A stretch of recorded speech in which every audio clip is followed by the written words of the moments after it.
شكلك اهم من اللي بتبيعه. ايه الكلام ده؟ ده حقيقه. ازاي؟ يعني لو انت رايح تشتري عربيه مثلا مرسيدس، وجاء واحد واقف قدامك بيبيع لك العربيه مرسيدس، لابس لبس مش اي كلام، هتشتري منه؟ لابس جلابيه وشبشب مثلا؟ مثلا هتشتري منه؟ لا طبعا. مش هتشتري. برغم ان انت رايح هتشتري مرسيدس، يعني معرض مرسيدس وكل حاجه مرسيدس، بس انت مش هتشتري، لان هو بالنسبه لك هو عكس الهيئه بتاعه المكان.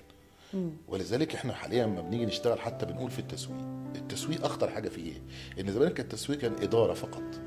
اداره تسويق، ناس بيشتغلوا في التسويق، بيشتغلوا في الادفرتايزنج ودعايه وبعدين. النهارده بنقول الشركه كلها تسويق، التيم بوي تسويق. فانت اي حد تعملي معاه جوه المنظومه لو ما عكس الايمج بتاع المنظومه، يبقى انت شكلك مش هيبيع البيعه بتاعتك. ولذلك ده منطق متعارف عليه. يعني لازم لما بيع بيعه لازم اكون حريص ان شكلي يكون مهندم، انتقاء كلماتي، انتقاء لبسي، طريقه الاتيتيود بتاعي، مش بس اللبس كمان، كل حاجه لازم تكون شكلها لطيف ويونيك وشيك قدام العميل بتاعي ومناسبه ليه. ومناسبه للسلعه نفسها. يعني انت رايح هتشتري من عربيه فول وطعميه، ولقيت واحد لابس بدله، هتشتري منه؟ لا هقفل طبعا، احس ان في حاجه غريبه. بالظبط. هو بالنسبه لي مش مكمل الاتيتيود بتاع العربيه بتاعت الفول.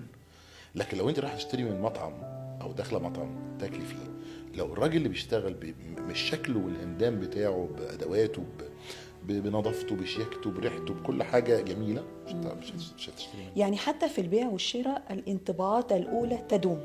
نعم. كمان اساسيه وبتدوم، وللاسف صعب تغييرها.